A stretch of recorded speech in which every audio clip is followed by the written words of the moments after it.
Hello दोस्तों, I hope आप सभी लोग ठीक होंगे। तो आज मैं आपके लिए लेकर आया हूँ एक रियल इंसिडेंट पर बेस्ड मूवी जिसका नाम है ईडन। ये एक रियल इंसिडेंट पर बेस्ड मूवी है। तो आप अगर चैनल पर नए हैं और चैनल को सब्सक्राइब नहीं किया है तो अभी चैनल को सब्सक्राइब करके बेल नोटिफिकेशन ऑल कर लीजिए। मूवी की स्टार्टिंग में एक कार की डिक्की में जे नाम की एक लड़की बंधी हुई थी। उसके हाथ पैर और मुंह सब बंधा हुआ था। वो भागने की कोशिश कर रही थी लेकिन वो किडनैप करने वाला आदमी बस सिगरेट पी रहा था और वो फिर उस डिक्की को वापस बंद कर देता है। अब मूवी इस इंसिडेंट के एक दिन पहले आती है।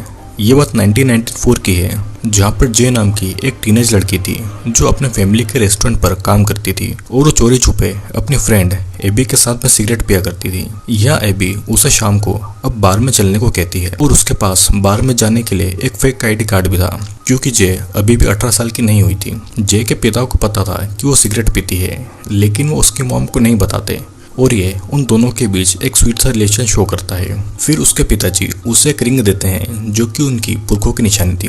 अब रात को एबी और जे अपनी फेक आईडी से बार में जाते हैं क्योंकि जे 18 साल की नहीं हुई थी और ये सब उसके लिए एक नया एक्सपीरियंस था। वहाँ पर दोनों शॉट्स लेते हैं एंड देन एबी की नज़र एक चार्मिंग लड़के पर पड़ती है जो कि फायर फाइटर की ड्रेस पहने हुए था और वो उसके लिए ड्रिंक ऑफर करता है, जिसके बाद दोनों में बातचीत होती है और एबी दोनों को बात करने के लिए अकेला छोड़ जाती है। फिर अब ये लड़का जे को घर तक छोड़ने के लिए राइड ऑफर कर रहा था।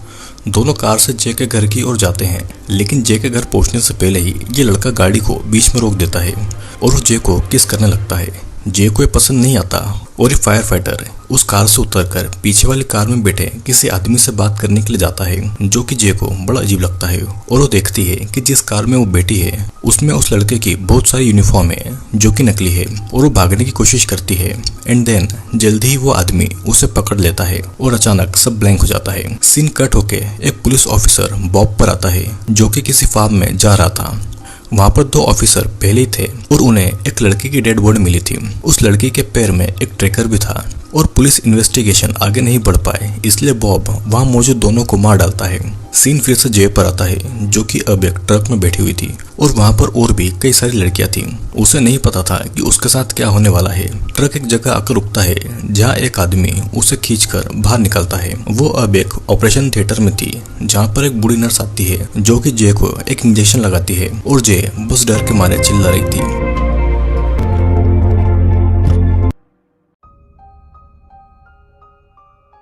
जे की जब नींद खुलती है तो वो एक छोटे से रूम में थी जहाँ पर और भी कई लड़कियां बंक बेड पर थी। फिर वहाँ कुछ अनाउंसमेंट होता है और हम देखते हैं कि वहाँ एक दो नहीं बल्कि कई सारी लड़कियां हैं जिनकी उम्र छोटी से लेकर बड़ी तक है और उन्हें भी यहाँ पर किडनैप करके लाया गया है। उन्होंने बस नाम के कपड़े पहने थे और यहाँ पर बॉब आता है जो कि सभी को कुछ गिफ्ट देता है। जे अभी भी अंदर थी, वो बाहर नहीं आती और देखती है कि क्या चल रहा है। बॉब सभी को एक बिल्ली का बच्चा देता है। जे अभी भी बाहर नहीं आती और बॉब उसे कुछ दिन देता है इस माहौल में ढलने के लिए। अब अगले दिन जे बाकी लड़कियों के साथ बाथरूम में थी। वो नहाने जाती है जिसके बाद एक नर्स सभी लड़कियों को चेक कर रही थी और फिर उन्हें कुछ ड्रग दिया जाता है। सभी अपना लंच करती है और सभी लड़कियां अपनी अपनी कैट से खेल रही थी क्योंकि उनके लाइफ में बस अब एक यही खुशी थी। कुछ दिन बीतते हैं और एक दिन वोग नाम का आदमी कुछ लड़कियों को सिलेक्ट करके कहीं ले जाता है और उनमें जे को भी सिलेक्ट किया जाता है। उसे एक वैन में डाल के एक अननोन प्लेस पर ले जाया जा रहा था। उसे लेदर की ड्रेस पहनाकर उसे फिर एक प्लेस पर लाया गया था और कैमरे के सामने बांध देते हैं। जे के साथ जो भी हो रहा था वो उसके लिए बहुत घिनौना था और उसे जबरदस्ती ये करना पड़ रहा था। उसे रिकॉर्ड किया जा रहा था और तो और उसे अपने क्लाइंट्स को सर्विस भी देना थी जो कि उसने कभी सोचा भी नहीं था। और इसी रात को जे अपनी रूममेट प्रिंसिला के सामने फुट फुट कर रोने लगती है।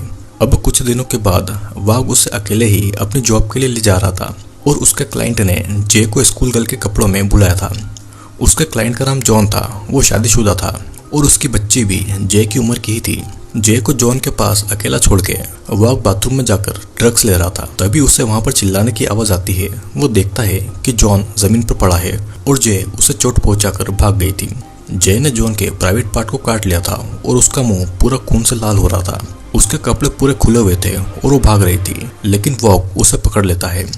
वो एक घर में घुस गई थी जहाँ पर दो लेडी कॉफी एंजॉय कर रही थी और वॉग कहता है कि वो एक पुलिस ऑफिसर है जो कि ड्रग एडिक्ट जे को पकड़ने के लिए आया है। वो उसे वापस लाकर जे को पनिशमेंट दी जाती है जिसमें उसे बांधकर एक बर्फ से भरे हुए टब में डाल देते हैं और पूरी रात के लिए उसे ऐसे ही छोड़ देते हैं। फिर बॉब वॉन को उसकी इस हरकत के लिए इंसल्ट करता है और एक थप्पड़ मार देता है। अब हम देखते हैं कि 1 साल बीतता जाता है। जे भी अपने परिवार को भूलकर अपनी इस नई जिंदगी को एक्सेप्ट कर लेती है और अब उसका नाम जे से ईडन हो गया था। उसे लगातार इंजेक्शन दिए जा रहे थे। वहाँ पर उसकी प्रिंसिला बेस्ट फ्रेंड बन गई थी और हम देखते हैं कि यहाँ पर लाना नाम की एक खूबसूरत लड़की थी जिसके हाथ में जे की रिंग थी जो कि उसके फादर ने उसे दी थी। जे प्रिंसिला को बताती है कि वो अभी 19 साल की है और प्रिंसिला का कहना था कि वो कैसे यहाँ पर बच गई है क्योंकि इतनी कम उम्र की लड़कियों को यहाँ से गायब कर दिया जाता है। फिर तभी वहाँ से एक आदमी आता है और प्रिंसिला को घसीट कर ले जाता है।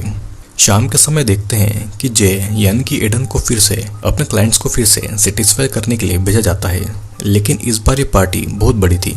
जे की ड्रेस भी अलग थी और वो एक चाइनीज लड़की बनकर गई हुई थी और हम देखते हैं कि जे अब 1 साल में इस काम को करने में परफेक्ट हो गई थी। अब वापस लौटते समय ईडन वैन में अपने हील्स को तोड़ के छुपा लेती है। ईडन जब रूम में आती है तो वो देखती है कि प्रिंसिला कहीं नहीं दिख रही थी, शायद उसे भी मारकर फेंक दिया गया होगा। ईडन रात को अपनी छुपाई हुई सैंडल निकालकर लाना पर अटैक कर देती है और उससे अपने डैड की दी हुई रिंग वापस ले लेती है। वहाँ पर गार्ड्स आते हैं और उन्हें छुड़ाते हैं।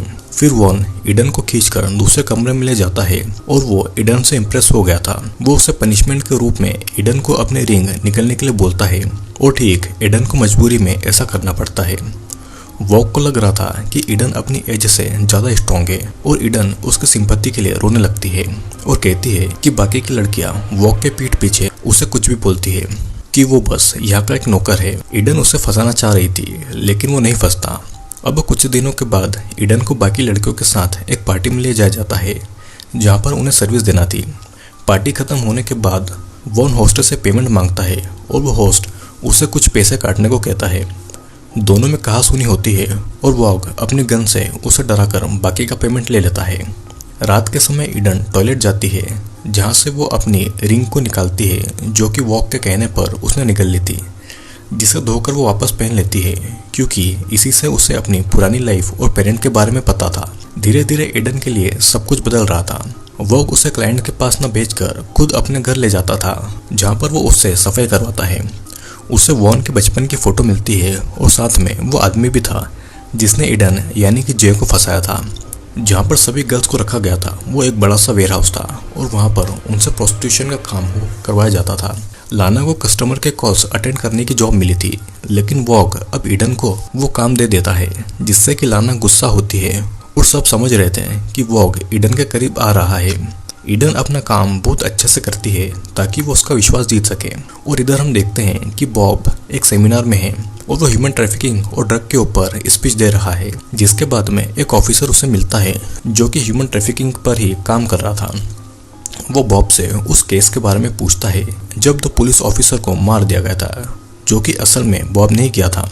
और वहाँ पर मिली उस लड़के के पैर में ट्रैकर था जिससे कि असली गुनाहगार तक पहुँचा जा सकता था। और ये सब सुनने के बाद में बॉब को समझ आ गया था कि अब उसके लिए मुश्किल और बढ़ने वाली है।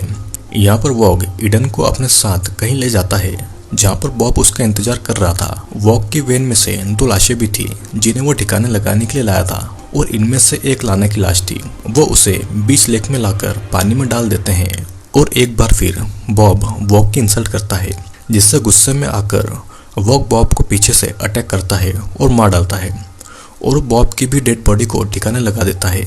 अब कुछ दिन के बाद वॉग ईडन को एक अनजाने घर ले जाता है जहाँ के लोगों को पता था कि उन्होंने बॉब के साथ क्या किया है। ईडन को अब वॉशरूम जाना था और वो अंदर जाकर देखती है कि उस घर में एक छोटा सा ऑपरेशन थिएटर था। ईडन को वहाँ पर एक रूम का दरवाजा भी खुला हुआ दिखता है जिसके अंदर प्रिंसिला थी और वो प्रेग्नेंट थी। प्रिंसिला को वहाँ पर कुछ महीनों पहले लाया गया था, लेकिन ईडन को नहीं पता चल रहा था कि प्रिंसिला को ऐसे यहाँ पर क्यों रखा गया है। जब प्रिंसिला चिल्लाने की कोशिश करती है तो ईडन उसे चुप रहने का कहकर बाहर चली जाती है, जहाँ पर सभी न्यूज़ देख रहे थे जिसमें बॉब के मरने की खबर थी। लौटते समय ईडन ड्राइव कर रही थी और वॉग उससे पूछता है कि क्या उसने घर में कुछ देखा और वो उसे बस उस ऑपरेशन थिएटर के बारे में ही बताती है। वॉग को फिर भी कुछ अजीब लग रहा था। वो उसे कार रोकने को कहता है और फिर वैन से एक लड़की को निकालकर ईडन को उसे मारने को कहता है और ऐसा नहीं करने पर उसे खुद को मारना होगा।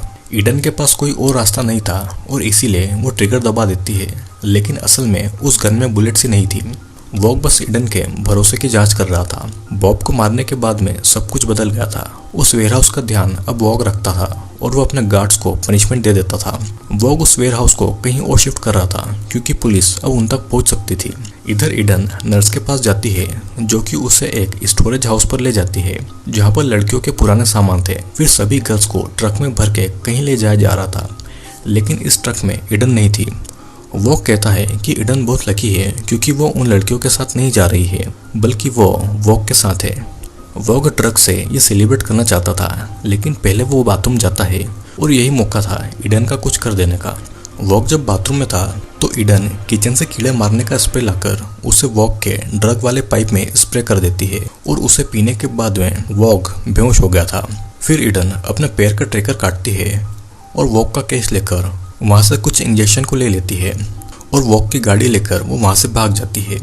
लेकिन वो अपने घर नहीं जाती, वो पहले उस घर जाती है जहाँ पर प्रेग्नेंट प्रिंसिला को कैद किया हुआ था और जिस आदमी ने प्रिंसिला को कैद किया था वो उस आदमी को पैसे के बदले उसे छोड़ देने के लिए बोलती है, लेकिन वो आदमी नहीं मानता और इसीलिए ईडन उसे वो इंजेक्शन देकर मार डालती है। अब ईडन प्रिंसिला को उस कैद से आज़ाद कराती है और दोनों कार से जा रहे थे। फिर ईडन रास्ते में कार को रोकती है और पब्लिक फोन से अपने घर पर कॉल करती है। ईडन के पेरेंट्स उसकी आवाज़ सुन के उसे पहचान जाते हैं जो कि उसका न जाने कब से इंतजार कर रहे थे। फिर वो उसके असली नाम जेसो से पुकारते हैं और ईडन बस रोए जा रही थी क्योंकि उसे किसी के मुंह से अपना असली नाम सुने बहुत टाइम हो गया था। और यहीं पर ये मूवी एंड हो जाती है। दोस्तों, असल में ये मूवी जोंग किम की लाइफ पर बेस्ड है जो कि असली जे है। किम साउथ कोरिया में पैदा हुई थी और उसे यूएसए से किडनैप कर लिया गया था। जोंग किम आज एक एक्टिविस्ट है और ह्यूमन ट्रैफिकिंग के अगेंस्ट काम करती है। दोस्तों, किम तो बच गई थी, लेकिन बाकी लड़कियों के साथ में क्या हुआ होगा सोचने वाली बात है और ये इंडिया और बाकी देशों में भी रोज होता है। दोस्तों, I hope you like the video अच्छा लगा हो तो लाइक, शेयर और सब्सक्राइब करना ना भूलिएगा क्योंकि मैं फिर आऊँगा एक और वीडियो को लेकर।